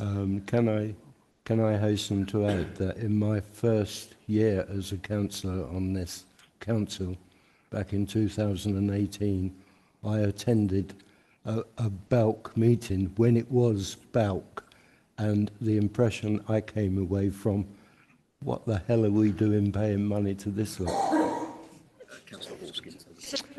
Is that as an agenda item or something to consider? Part of the financial. Oh, right, we picked up there. Councillor Hawkins, you've got a question. Thanks, Mayor. Yes, Mike's answered my question, really. What, do we have to belong to this organisation? Let's save our money and leave it forthwith. Now, so Mike mentioned about the garden party, and we should maybe suggest somebody to put forward to possibly go. And I suggest we put Mike Kennedy forward. because Keith's already met the Queen, or Well, I'm very grateful, Robert, but I think the town mayor ought to have precedent over. I was going to nominate myself. Presume other people will be nominating and they're going to pick one. Yeah. Yeah. So. Yeah. Well, I've been to one. Alison, have you been to one? Sorry? Have you been to the garden party? Have you been to a garden party? I've been to one with the Queen, and that the once in a lifetime is with each monarch, because I am aware of. So you could go. You wouldn't be able to go again, Keith, but I would support the nomination of David Brackett. Actually, yes, exactly what Mike has. That it ought to be our town mayor. Correct. We know David, he was very dapper and won't show us. Don't you believe it? But there's a process. Is there anybody else? I think we ought to do a proper nomination. Is there anybody else in the room that would like to go? And we ought to do this privately and quietly. Not private. It's a public meeting. Yeah, but I don't think we should be just chucking names out. Because we've got 80 this year. Yeah. It might be nice if she went. There's lots of people that it might be nice. And, I think it would be lovely if David went, but I'm not sure. I'm not saying don't go. I'm saying let's look at the process, guys. Yeah, good point. Well, I think Beth went when she was working. Okay, that's fine, but I just, not comfortable process. Practical point of view, I'm looking at Kevin. Yeah, I mean, it's an opportunity presented from an outside body. Given the processes we have, it would make sense that a nomination, a seconder, and a vote in the normal way would be appropriate, I would say. And do we need to do that tonight? If we do, then let's do it. If we don't, then. Given the time scale, I believe so, yeah. Okay. Stop paying bulk.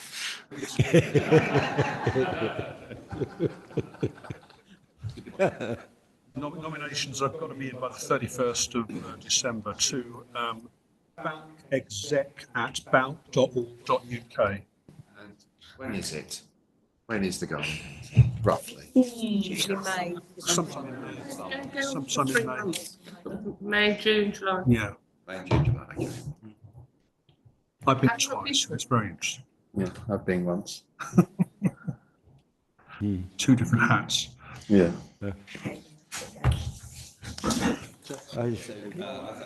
Councillor Kennedy proposed, Councillor Baker seconded, so if we could take a vote on that for yourself to attend, subject to your agreement, of course. Yeah. Well, yeah. As well, isn't it? Yeah. It's usually for two. Thank you. Yes, it's, yeah. Thank you for that. And yes, I mean, I would accept the nomination. It would be a great honour. But please look. Can all those in favour of that please raise your hands? Okay, that's it. Whoever wants a black eye against. Thank you for that. I should just add, our two councillors looking remotely, there is legislation afoot which will encourage, which will, if passed, will enable members to attend meetings remotely and vote. Yeah. Hasn't. Yeah. But anyway, I will get on with my second outside body, which is the Town Centre Management Partnership. It was my first one, and I must admit I was very, very impressed with the way it operated and what was going on. But what dominated the meeting was Mark Ashwell and Westgift. What's his name? Warwick Eskett, yeah, from Woking Borough there, talking about how they're going to spend a lot of money on Woodley by regenerating the town centre. So needless to say, I immediately piped up. I said, we'll clean it up for a start off, relaid paving slabs, and do something about the garden and make it accessible to the public. And by the way, you know, that the garden could be done in time for next summer, and we could actually enter Thames and Chilterns in bloom. It would stand a good chance with a nice garden there. To which I was politely reminded that, yes, these are plans that we have in mind, but we've got no money. So, pointless exercise. But I'm still adamant we need to do something with the garden. I know people say it's only 6 inches of soil and we can't put plants in there, but we can lay it out to lawn. We can put footpaths in there.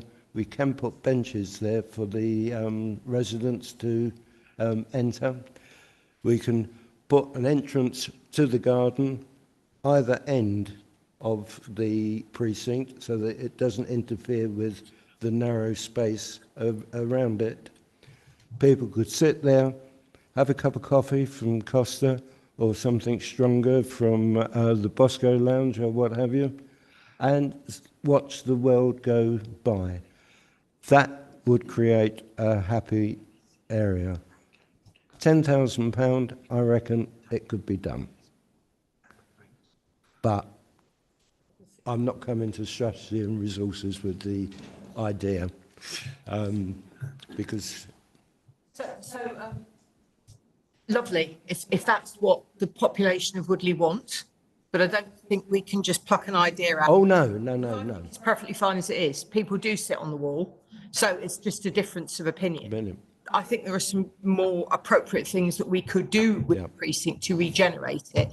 So is the idea that the community, the group that you went to, are they going to be the co-design element with Wokingham, or are they going to come to us and we're going to help co-design it? Well, strategically, we need a bit of...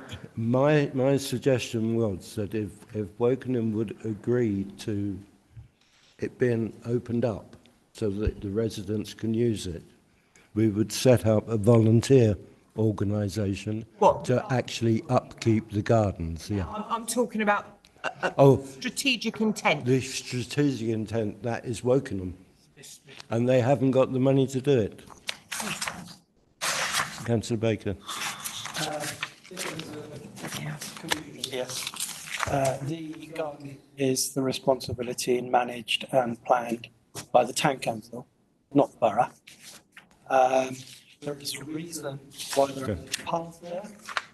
The paths were removed because they were a major trip hazard. And when the third person actually got hospitalised, and I'm not kidding, after many having trips, etc., the borough basically said, you have to do something, or we have to collectively do something.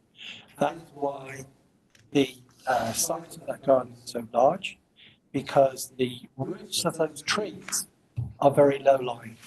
You would never, what the tree types are, but you would never ever put those sorts of trees in an area where there's a lot of pedestrian traffic, because the roots are so low, whatever you put in there, it pushes up, and therefore there's your trouble. And the reason why it's so long is that's the extent of the roots of the trees. So in order to save people from damaging themselves, the boundary was put in jointly designed, but we manage it now to keep people out of that area. The other situation is to remove the trees, those trees, and plant different ones. Working on town managed to do that when they had the regeneration. I'm not sure, there's no money. No. And the kickback generally, if you touch any tree, is huge, for good reason, So the option was decided by this town council and the borough council that we would move. No. We couldn't solve the health or the safety issues, so move pedestrians out of those issues. That was the only way forward. Yeah. Well, I mean, I take the point about the trip hazards, but it wouldn't be pathway as such. What I had in mind was the gravel resin pathway, which I set in resin. No. Has his hand up. Yep. Put it on an agenda for something else. Yeah, sorry, that's the end of the town management. Yeah, Councillor Hawkins, Hoskins. Thanks, David. I agree 100% with Keith. He's explained those tree roots and the reason that was put there. Now, if the shopping centre was in the middle of a huge town without a fantastic park less than 2 minutes walk away, then yes, I would suggest maybe that garden should be tarted up and made slightly more pretty and nice to go and visit. But we have got the park. Bless you, Keith. We have got the park very nearby, so it doesn't need to be a garden for that purpose, I believe.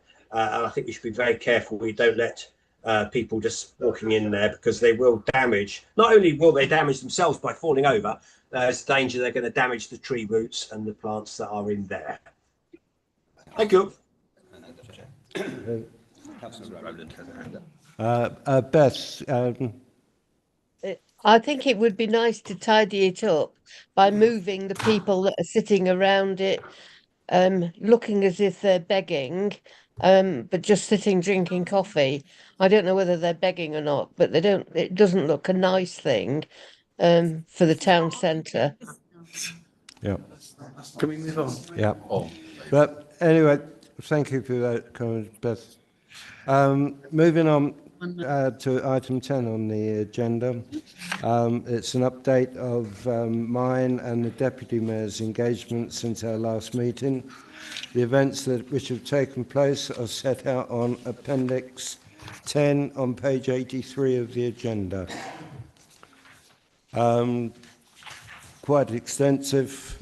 Have you got anything you wanted to comment, Darren? No, thank you, Mayor. Only that I really enjoyed the two events that I attended. The Reading Charity Arts Festival was excellent, I have to say, and the first time they presented art from the school as well. I met a load of people there that I didn't expect, which was always very nice, of course. So you bump into neighbours and other people that you were expecting. So that was good. And the memorial service, of course, I was a bit nervous for doing my little bit at the cenotaph at the back here, the memorial, and doing that. So on behalf of the residents, so that was quite interesting for me. Note to self to wear a suit that fits next time, you know. But apart from that, yeah, it was. They've been really enjoyable. And I wish I could do more, but David is doing a good job. But So, I mean, I'm not going to go into. There's so many of my list. Each of them are quite memorable, and I've got lovely memories of each and every one. The one thing I will say though is I went to the Berkshire Youth Club up at Woodford Park last Friday. Their fourth week of operation up there. They had 9 children the first week, 22 week 2, although week 3 and 4 it's back down to 11 children. You needed a hard hat because all the boys were playing dodgeball, and it was quite vicious with these plastic boards flying all over the place. I had to duck a couple of times. But I went round, I spoke to all the children that were there and asked them what they would be doing. Each and every one of them said, stuck in my bedroom playing with my mobile phone. So, yes, it's very good. The 3 people running it, Gareth, I spent most of the time with, they are impressed with the response they've had. Most of the children there on Friday night have been going since day 1, and they are bringing friends along with them on each week. So, fingers crossed, it should be successful.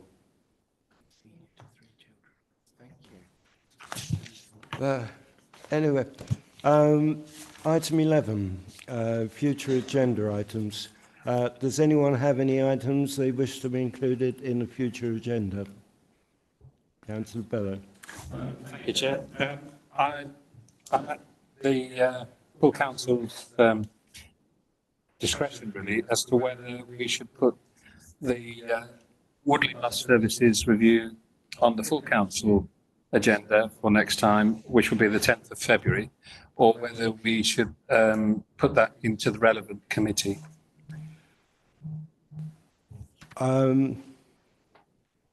Do we have any opinions on that? I can personally see a discussion over the bus routes being quite extensive, and you would probably need a full council as one agenda item. So either that would need to be done as a special meeting of the full council, or we put it to the committee. Darren. Yeah, thank you, Chair. I would suggest that we have a report from the Chair of the Planning and Community Services to the full council as an agenda item, and do it that way. So I think it can go on that committee and they can deal with it, but I think the report has to come back to this committee, is what I'm saying, rather than discussing it at length. I think it should be discussed at length at that committee, and then they report back to the agenda item on here. That might be better way of doing it. I mean, could I make the suggestion that, I mean, you've got particular interest in it, Greg, I am aware, and there are definitely many other councillors with equal interest.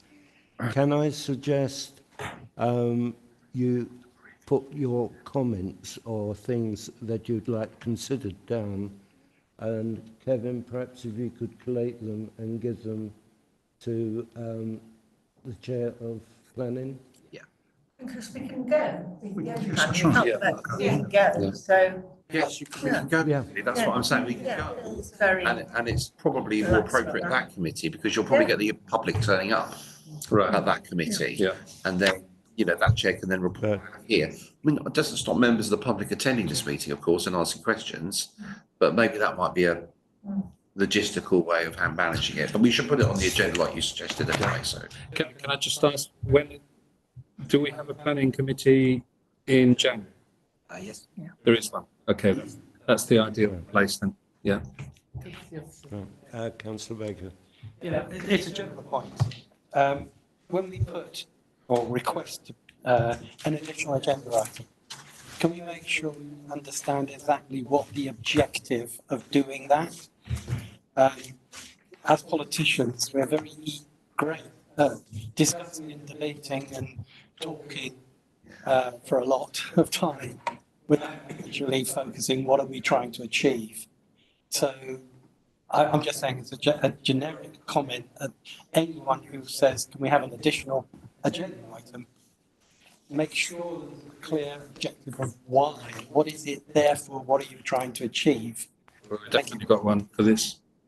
Yeah. Yep. You're right, and I think we could, or you can, with your committee, you can come back with feedback, good feedback to Woking Borough Council and feed into that. Yeah. That's the objective. And just another little bit on that. I mean, when I was looking at when that came up on P&C, because I'm not on there now, but one of the questions on the sheet that they left with us was how does these proposals impact your policy and strategy on transport? And I thought, oh, have we got one? Well, we haven't. I mean, I don't know whether we should have one, but what we did have, there's something in our climate change document which says it is a policy that we support public for all the good reasons. And interestingly, in the sort of very old Woodley design document, there's a bit in there visiting the precinct as a transport hub, and it doesn't say any more about that. But again, that might be something that we want to revisit at some point. Really old, but yes, Yeah, it's but it was worth revisiting after 15 years. And it's also joining everything up, isn't it? Yeah. We've got working talking about Yeah. regenerating the precinct. We've got coming here talking to us about what we want in terms of bus services. We've got our own policy in terms of promoting green travel and stuff, and it's just trying to put June, up for, people. yeah. Can I bring that discussion to an end? Sorry, only we've got one more agenda item to go. We could all get lost on buses. Does anyone else have agenda items? No. Right, move on to publicity and website. And it's to note the press releases issued by the council since the last full council, and these are on page 84, which is regarding Climate Action Week, the quiz night supporting Share, Armistice Day, and the well, again, the second Community Climate Action Week. Does anyone have any items they wish to be publicised? It's not actually anything to be published. I'd just like to recommend to everybody to have a shufti at the mail we had from Matthew on the 21st of November, where he started to build our members' SharePoint site, and it's really excellent. I mean, we can put so much more stuff on it, and I mean, I stumbled over the Good Councillor Guide to Finance, which was a revelation, very useful for the conversations we're going to be having over the next few weeks. So, but it is a really nice resource, and it will help us to preserve what we've learned and pass it to other people, and also. That's where the strategy will go eventually, and the the business continuity plan should go and stuff like that. All the really, I know people that things like the regulations and the standing orders should go. That's the great place to put it. I mean, I was expecting a filing cabinet, and actually, it's very nice. Very nice. What's our permissions on it, Kevin? Is it read only for us? Yes. You have to set up a little account, but Yeah, if you yeah, go to SharePoint. Matthew's, It's stored there. Yes, they could. So you don't have to search through your emails Yeah. following a presentation either. But all the presentations will be there, including the bus one. Thank you, Jim. I've got a little eye thing on it, but I haven't touched that. Right, so at 9:54, I call this meeting to a close. Thank you very much. Oh, The Woodley Christmas tree events this week in St John Church. From the RMP is going to be there on Fridays, 11 a.m. So please go down Friday, Saturday, or Sunday, 11 till 3. Lots of Christmas trees from local groups Yep. on display. I shall be there as well from 10:45. Can I just make one thing? As it's the last meeting